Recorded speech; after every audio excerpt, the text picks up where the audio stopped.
Akkam jirtan daawwattoota qeeroo ganamaatii fi kun torbaanitti al tokko kan isin dhiyaatu qophii keenya Unkuroo Oromooti. Qophiin keenya Unkuroo Oromoo har'aa kaasee torbaanitti yeroo mara kan isin biraan geenyu ta'a. Qophii keenya har'aatiin mata duree tokko qabannee dhiyaanneeti jira. Hanga xumura qophii keenyaatti nu waliin turaan afeerraa keenya.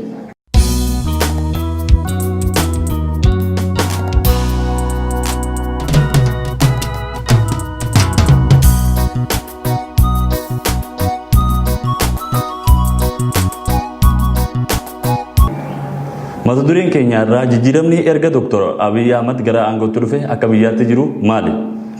Bu'aaleen argaman maal fa'aadha kan jedhu qophii keenya keessatti kan waliin ilaallu ta'a. Hanga xumura qophii keenyaatti nu waliin turaan afeerraa keenya. Dr. Abiy Ahmed erga gara aangootti dhufanii taateewwan hedduun biyya Itoophiyaa keessatti mul'achaa jiran. Fakkeenyaaf hidhamtoota siyaasaa himatamanii mana hidhaa keessatti rakkachaa turan hiiksiseeti jira. Akkasumas lammiilee biyyattii sababa siyaasaatiin biyyarraa ba'anii fi dhaabota siyaasaa jiran gara biyyaatti akka deebi'an afeeruudhaan lammiilee biyyattii fi dhaabota siyaasaa garaagaraa gara biyyaatti akka galan taasiseeti jira. Akkasumas paartiilee jiran waliin taa'uudhaan marii godheeti jira. Gama biraatiin naannolee biyyattii rakkinni nageenyaa jiran mara deemuudhaan hawaasa waliin marii taasisaniin rakkina jiru furuudhaaf yaalii godhaniiti jiru. Kana qofaa miti gama biyyoota ollaattis deemuudhaan dhimma dippiloomaasii biyyaa irratti mari'atanii jiru. Biyyoota isaan deeman keessaa Jibuutii, Suudaan, Keeniyaa deemaniiti jiru. Gama biraatiin biyyoota alaa deemuudhaan kanneen akka Suudi Arabiyaa deemuudhaan lammiilee Itoophiyaa hiikeera. Akkasumas lammiilee Itoophiyaa biyya Ijiptii mana hidhaa keessatti yeroo dheeraaf rakkachaa turan mootummaa biyyattii waliin mari'achuudhaan hiiksisanii xiyyaaruma ofii ittiin dhufanii fudhatanii gara biyyaatti galaniiti jiran.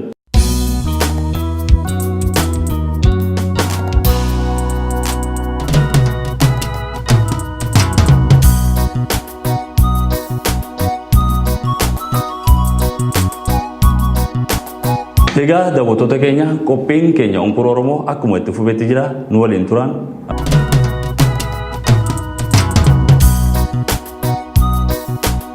Guyyoota afur dura jilli Piraayim Ministeer Dr. Abiy Ahmed fi Pireezidaantii Mootummaa Oromiyaa Dr. Lammaa Magarsaatiin durfamu imala isaa gara Diisiitti imalanii jiru. Jila kanaaf akkuma buufata xiyyaaraa Diisii Deellaas ga'aniin simannaan ho'aan lammiilee biyyattiitiin erga taasifamee fi booda hawaasa naannoo sanaa waliin marii bal'aa erga godhanii booda imala isaanii gara Los Angeles kan godhe jilli kun achittis simannaan ho'aan godhameefii jira. Lammiilee biyyattii waliin mari'atanii turan. Imala isaanii sadaffaan gara Oromiyaa xiqqoo jechuun tan beekamtu Minisootaatti ture. Simannaan Minisootaatti isaaniif godhame kun haala namatti toluun gammachiisaa akka ta'e muummichi ministeeraa Dr. Abiy Ahmed fi Pireezidaantiin Mootummaa Naannoo Oromiyaa Dr. Lammaa Magarsaa ibsaniiti jiru.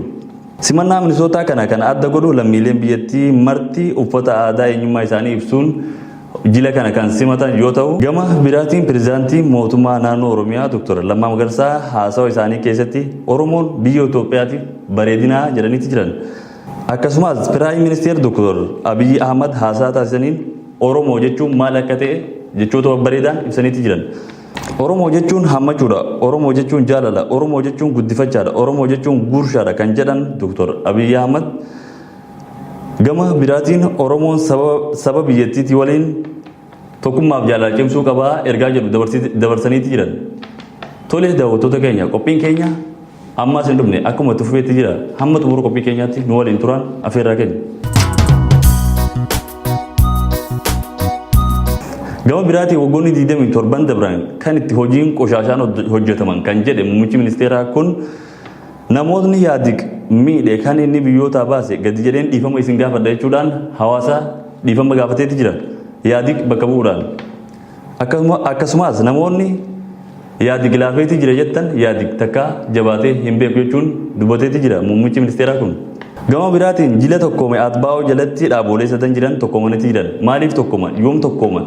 Dhaabonni isaan keessaa seena qabeessa ta'e kami? Obsaa Rudwaan waan kurfeeffate qaba. Isa dhageeffannee kan walitti deemnu ta'a.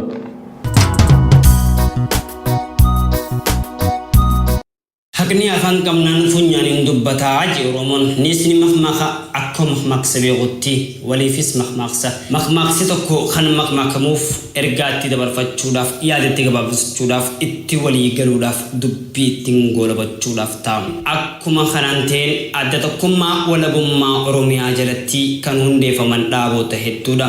Isaan dhaabotan akka fidoo adda bilisummaa uummata Oromoo kallacha walabummaa Oromiyaa walitti dhufaniiti adda tokkummaa walabummaa Oromiyaa jaanii maqaa moggaafatan. Dhaabbotan sadeen kana jala kanneen keessattuu hangafatan ni argaman. Guyyaan isaan walitti dhufan akka seenaatti tokko ta'anii gurmuuta akka jalatti walitti ijaaraman amajjiija bara 2018 Robil Street East Saint Paul galma guddaa bakka Oromoon xiqqaaf guddaan beekan wallaalaan itti wal geetti bakka yaadatti wal mari'atanii gurmuuta akka jalatti qabamnee wajji deemnu iranuuf gaarii jee walabummaa Oromiyaatiif bilisummaa Oromiyaatiif dantaa uummata Oromootiif itti wal afeerratti ta'ee argameetii jira. Guyyaan kun guyyaa seena qabeessa ta'ee akka hafee mul'atu wanni isa taasisu dhaabni fiidoon adda bilisummaa uummata Oromiyaa kallacha walabummaan Oromiyaan guyyaa jalqaba isaanii walitti dhufanirraa kaayyoo tokko ta'uudhaan wal kabajanii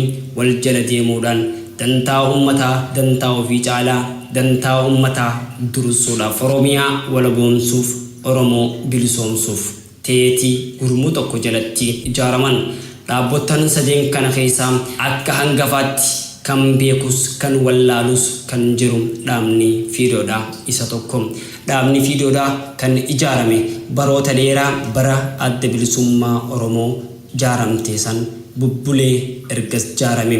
Dhaabni kan fottoqe adda bilisummaa Oromoo irraa adda bilisummaa Oromoo irraa kan buqqeef yookaan fottoqeef jaalatee osoo hin taane dirqameeti. Dirqama kun waa lama amantii dirqamee osoo hin taane shiira dhaaba kana keessatti deemu ilaaleetii dhaabni bilisummaa Oromootiif walabummaa Oromiyaatiif danda'e akka dhaabamu taasise. Akka seenaatti qorattee yoo hubatte yoo manguddoos gaafatte yoo ifiifis if hubatte kitaabota garaagaraatii fi barruu garaagaraa yoo dubbiste adda bilisummaa Oromoo kan hundeesse yeroo duraatiif eenyuuf eenyu jetteef gaafachuun dirqama ta'a. Fiidoo barachuudhaaf adda bilisummaa barachuun dirqama kan sitti ta'u ta'a.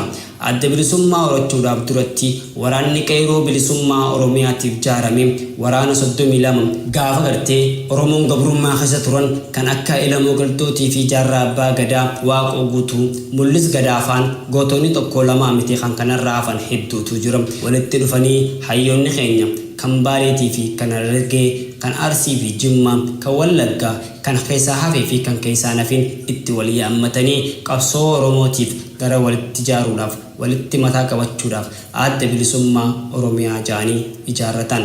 ABO'n dhaaba hundeeffame keessa isa duraati.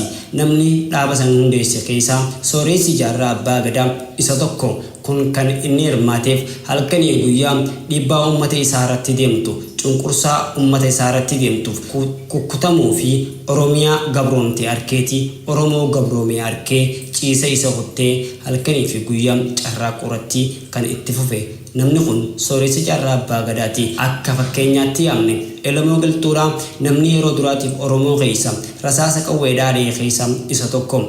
Kun jechuun Oromoon akka dammaqee ol ka'ee diina dura dhaabbatu taasise onni nama fudhachiise qeeroon Oromoo hangaarraan tana jirtu nama akka lollu nu taasise keessa isaan hangafa. Kanaaf fiidoon erga ijaaramteen asitti qabsoo kana keessatti fiidoon qooda akkam qabdi jettee hubachuun dirqama kan ta'u ta'a. Fiidoon kan ijaaramteef uummata Islaamaatiif osoo hin taane uummata Oromootiif garuu siyaasaadhaaf amantii fi Oromummaa walitti haa qabattu malee hundeeffama isiirraa seenaa isiitirraa nama isii hundeessirraa hubachuun dirqama ta'eetii jira.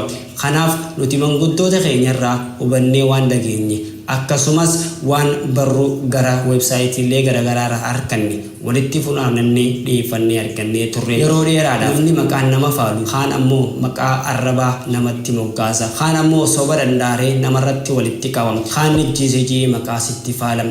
Kana jechuun kan waa hubatu ni hubatam. Baaruu Tumsaa eenyutu ajjeese? Kun gaafii isin hundaa ta'u gaafiin isiniif dhiyeesse. Baaruu Tumsaa erga du'e Oromoon ajjeeftus maaliif akka ajjeefame sababaan inni ajjeefameef akkaataan itti yeroo san du'e ergasii ammoo gootonni keenya waltaanii iccitii kana baasan eenyurratti akka badiinsan deebite hubattanii laata jettanii ammas dubbisuudha. Maaliif akka nam tokkotti komotamuun koo waan hin oolleefi Oromoo yeroo jiru kanatti araaraaf wayita tokkummaati wayita seenaa kana duuba deebisanii tokko tokkoon quba walitti laatan waan hin ta'iniif garuu dirqama seenaarraa barachuun dirqama ta'eetii jira. Oromiyaan gaafa carraa argatte carraa san biyyatti laaqamee ture waa hunda hubachuun ni danda'ama ture. Kanaaf adda bilisummaa Oromoo qeequuf akkasumas shiira biraa yaaduuf osoo hin taane fiidoof dhaadheessuudhaaf osoo waan biraan taane kun dirqama dhaabotan siyaasaa tigar lama bihee hundeeffame. Seenaa kana qorachuun dirqama waan ta'eef nuti gam lamaan irraa dubbachaa deemaa jirra. Ergasii tarkaanfatee fiidoonis rogasaatiin qabsoolee garaagaraa godhee hanga irraa tarkaanfatee bara 2018 itti geessee bara 2018 East St. Paul Minnesota Robil Streetitti kan taa'ame galma guddaa guyyaa amajjiija bara 2018 bakka Oromoon qaroon bakka Oromoon hayyuun itti wal agartutti waliin mari'atee dhaabbotan sadii akka walitti deebi'u taasifamee ture. Isaanis fiidoo adda bilisummaa uummata Oromootii fi akkasumatti illee kallacha walabummaa Oromiyaa walitti deebi'anii adda tokkummaa walabummaa Oromiyaa ta'anii dhalatanii as ba'an. Isaan erga dhalatanii biyya keessatti nafne gara biyyaatti galan. Erga gara biyyaatti galan ummata Oromoo bal'aa wajjin wal arguudhaaf sochii isaanii kutaa lama keessatti jalqabanii jiran Harargee fi kutaa Arsiidha. Isaan kutaalee lamaan kana keessatti simannaan garagaraa taasifamaa jirti.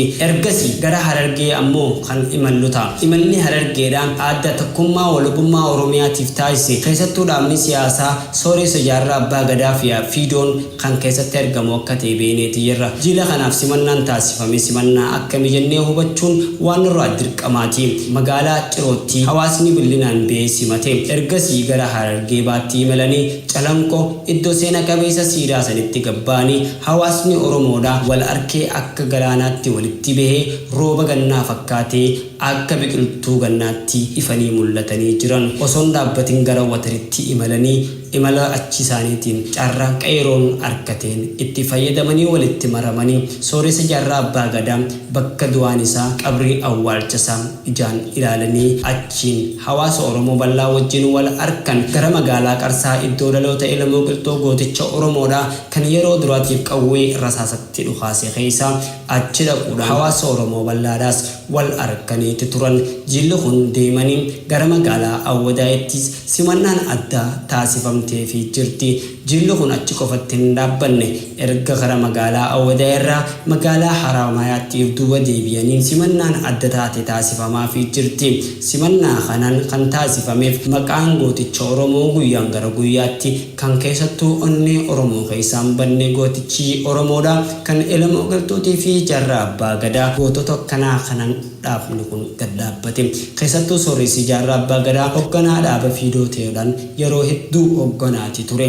Dhaaba kana kan qabannee guyyaa har'aan tana isiniif dhiyeessine dhaaba Oromoon qabdu yeroo ammaan tana baay'ee keessa. Dhaabni kun sochii jila hawaasa wajjin wal arguu irratti fuullee tattaaffii garaagaraatiin itti tarkaanfachaa jira. Kanaaf isiniif dhiyeessinee jirre seenaa dhaaba kanaa jalqabaa hanga xumuraa qabannee kan isiniif dhiyaannu ta'a yeroo biraatti. Har'aaf hanga numan qophii Unkura Oromoo jalatti dhaabbotan adda tokkummaa walabummaa Oromiyaa sadeen walitti ijaarameen hanga ammaan tanaatti isin faana ture gara sagaleetiin an obsaari du'aanii gama Unkura Oromootiin fiidiyoon kan isin faana jiru gammachuu siraajetti kan isin deebisuu ta'a. Waan dhaggeeffattaniif guddaa galatooma. Tole daawwattoota keenya qophiileen har'aaf qabannee isiniif dhiyaanne kanuma an qopheessaan qophichaa kan isin waliin ture gammachuu siraajii ogeessi teeknikaa keenya Ramadaan Maamoo waliin ta'uun torban gaarii.